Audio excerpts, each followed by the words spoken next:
You don't need a luxury kitchen to prepare gourmet meals. I wanted a little on the sticky side.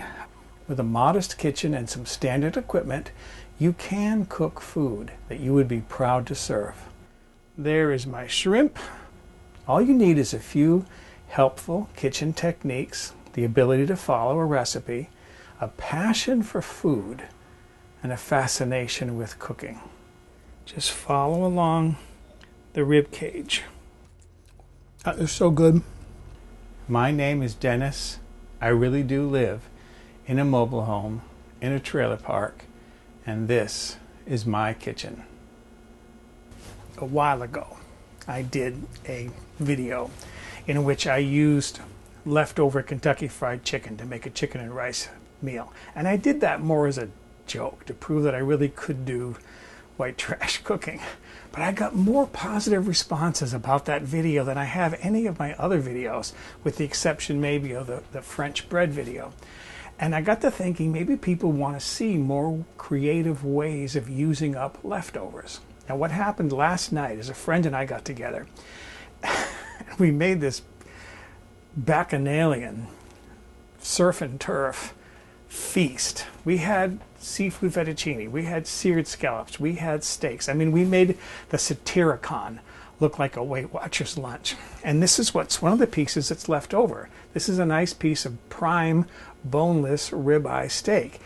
This was expensive. You don't want to put this to waste, right? So what can I do with this piece of steak? And what I got to thinking about was this restaurant where I ate occasionally had lunch. This was in Rhode Island when I lived in Connecticut. And they had the best steak sandwiches. They were really, really good, but I mean, that was decades ago. So I don't know how they made those steak sandwiches, but that's what I'm going to do is I'm going to use this leftover steak to make, if I can, a delicious steak sandwich. So let's start cooking. The first thing I want to do is slice up an onion. I want to caramelize some onion to go into this beef steak sandwich. But I'm not going to do the whole onion, I'm just going to do half of it. And if you've seen my other videos, you know that I have my own way of slicing up onions or chopping onion. I'm going to get the skin off of this. Okay. And then I don't want to chop it, but I want it's kind of stringy onions, but not the full circumference or half the circumference of the string. So I'm just gonna, of the onion rather, I'm gonna have short strings by just cutting down once through and then just slicing along the onion. Kind of thin. And that'll give me these shorter strings.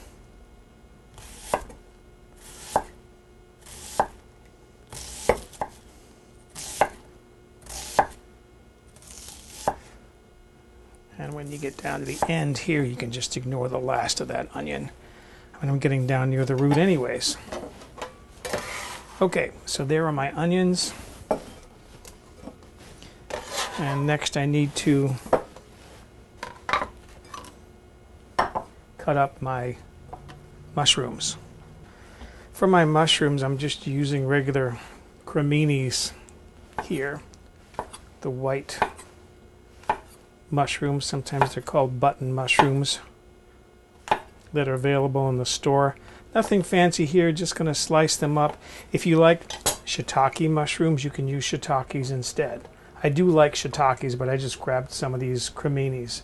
Those will be good enough.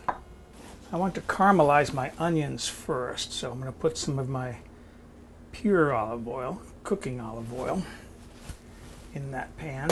And I'm going to put some clarified butter in there.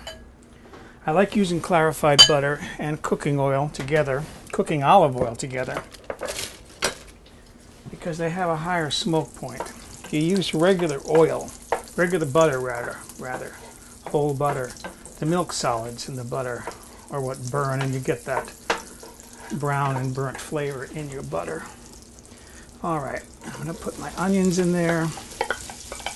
And I'm going to caramelize these. And the way I do that is I start off by cooking them until they get tender and translucent. The temperature right now, and this is about half of a large onion, until they get about translucent and tender, and then I'll start turning the heat down. It's over medium-high heat right now.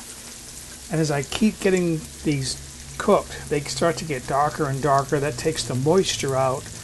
I'll keep turning the heat down. By the end of caramelization, which could take 20-25 minutes, these will be a nice golden color, and they'll be over low or medium-low heat. While my onions are cooking, I'm going to slice this steak. And I want to slice this like paper thin. I do have a rotary slicer that I could slice this on. But by having really thin slices, it'll warm up quickly because I don't want to cook this steak anymore. If you overcook it, it'll get tough. I want this to stay at like a medium rare. So by having it real thin, it'll easily warm up before it goes onto the sandwich. Okay, so you see what I'm doing here. It's going to take me a minute to finish up my steak. So there are my onions now. They're browning. I could go a little bit longer on this to caramelize those more, but I think that's fine. I'm going to transfer these now to a bowl and start doing the mushrooms. Next, I can start sauteing my mushrooms. I can put whole butter in this because I don't have to saute the mushrooms at high temperature. So I don't have to worry about the smoke point of this butter. I only have to saute the mushrooms until they're tender. I don't have to brown them. I don't want to brown them. I just want to cook them until they're tender. I'm not going to put all my mushrooms in there that I sliced, not this time around. Just a handful or two for my sandwich. That's good.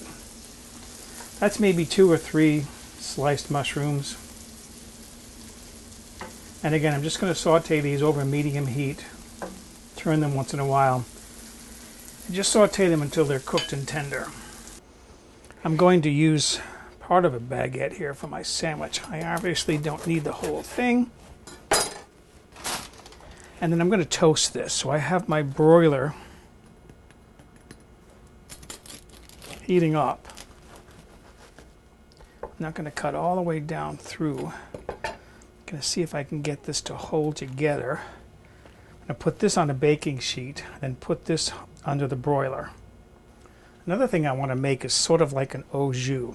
I don't have beef stock, I don't have beef broth, but I do have the Better Than Bouillon, beef bouillon, and I have chicken stock. And this is how I typically make a cheater beef stock. I'll put about a teaspoon of Better Than Bouillon beef stock flavoring, whatever that is, in there. Stir that up. If I have to, I'll heat this up in the microwave a little bit more to get that to fully dissolve.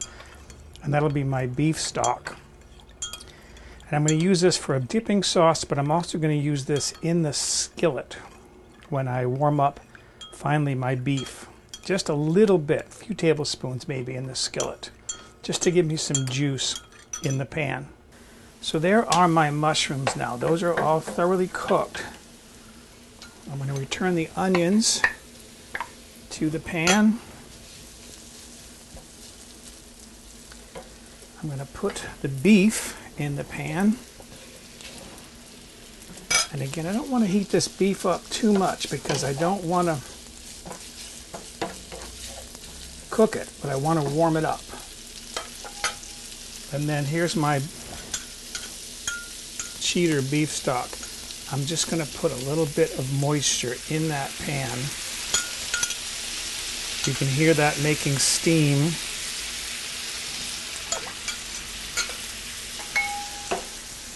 That steam will help heat up the beef. I want to keep that beef looking pink. I just want it warm. It doesn't have to be hot. Too hot means overcooked. So I'm turning my heat off. Just going to let that sit now in the pan, and I'm ready to assemble my sandwich. So there is my toasted bread, and I did butter that because I know the butter will add more flavor to the sandwich. What I'm putting on here is some thinly sliced provolone. I don't have any Swiss, but I think provolone would be really good on this. And then finally, from my skillet, some of my beef and mushrooms. Make sure I get plenty of mushrooms in there. And that is my sandwich overflowing with delicious goodness. The last step is to see how good that tastes. I left my apron on because I'm not sure how messy this is going to be trying to eat this sandwich. I mean, it is just a big, full sandwich. That is a big sandwich. And I put some of my, making a mess. See, I knew I needed my apron. I put some of my cheater broth in that ramekin so I could have like a French dip sandwich. And I'm probably not going to be able to talk with my mouth full, so I'll say to you now, excuse me, I'm going to go enjoy my early lunch.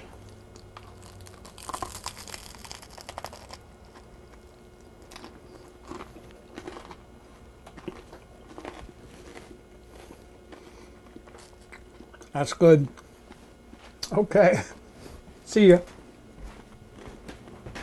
For a printable PDF copy of this recipe with step-by-step photographs, visit the White Trash Cooking website and look on the home page or in the recipe archive.